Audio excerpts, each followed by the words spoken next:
Hello and welcome to your next Maths Wizard video. Today we're going to be looking at division with decimals. So I've already done a video for you on division with whole numbers. So this just takes that a little bit further. Perhaps a little bit more challenging here. So we're going to look at a few examples, then I'm going to give you some questions that you can practice with. So that's our main skill for today. So your first question here is 2.6 divided by 0.5. So 2.6 divided by 0.5 for this one.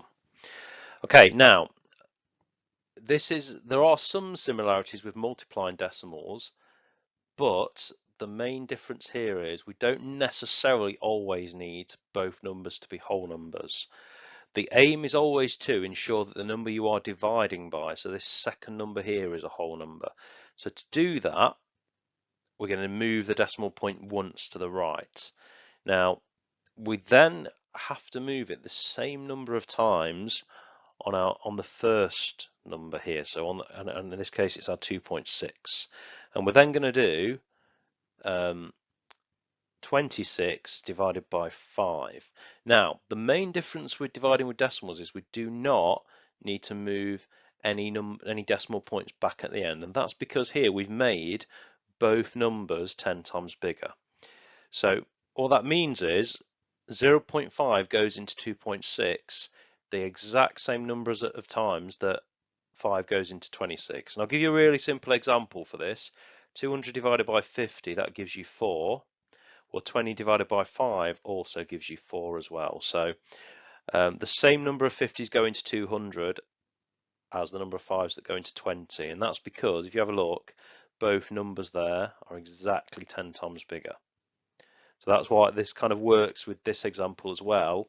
It's just obviously slightly more complicated. So the key thing with dividing with decimals is we do not move the decimals back at the end of this process.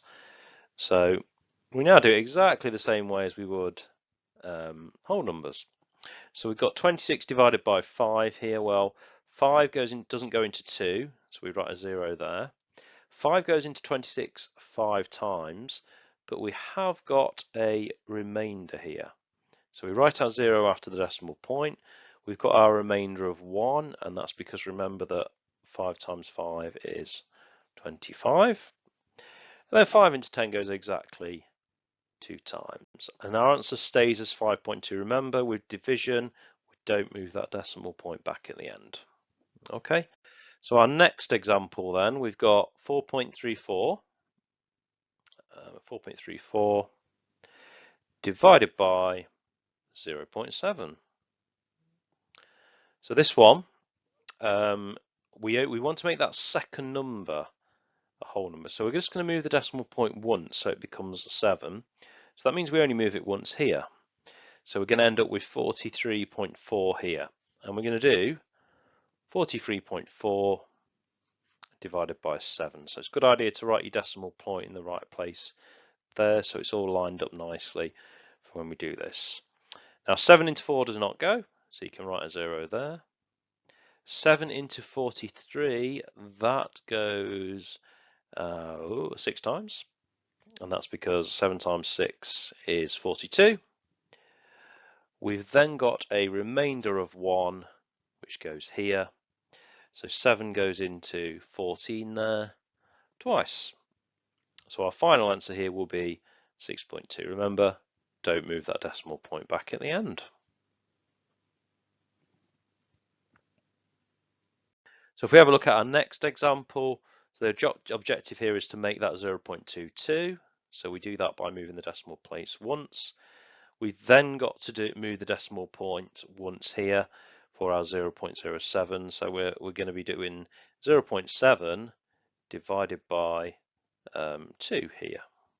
So 0.7 divided by 2 for this one.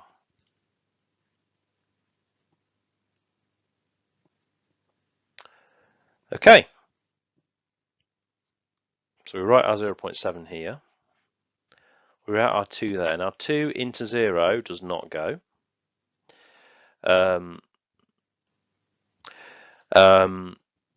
So that we then carry on to here. 2 into 7 goes 3 times. We've then got a remainder of 1. And then 2 into 10 goes 5 times. So we've got 0.35 there for that one. Okay, final example then. So we've got 0.048 divided by 0.06.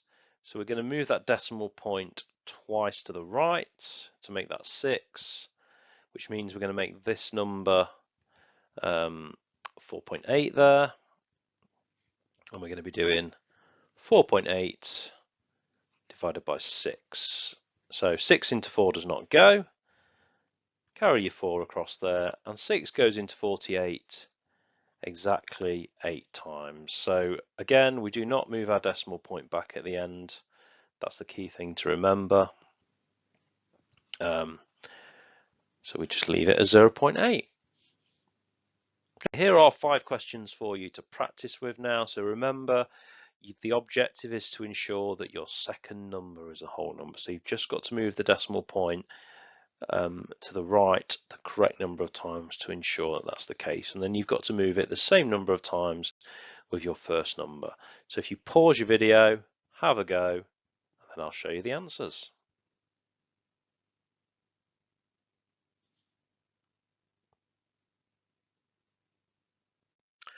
Okay, and here are your answers to these questions. If you just want to check those through, and hopefully this has been a useful video for you. If you would like to explore some more videos that I'm going to upload over the next few months, if you're trying to get that grade 4 or 5 on the foundation maths, I'm going to be uploading loads more to help you achieve that objective. But thanks very much for listening for today. Bye bye.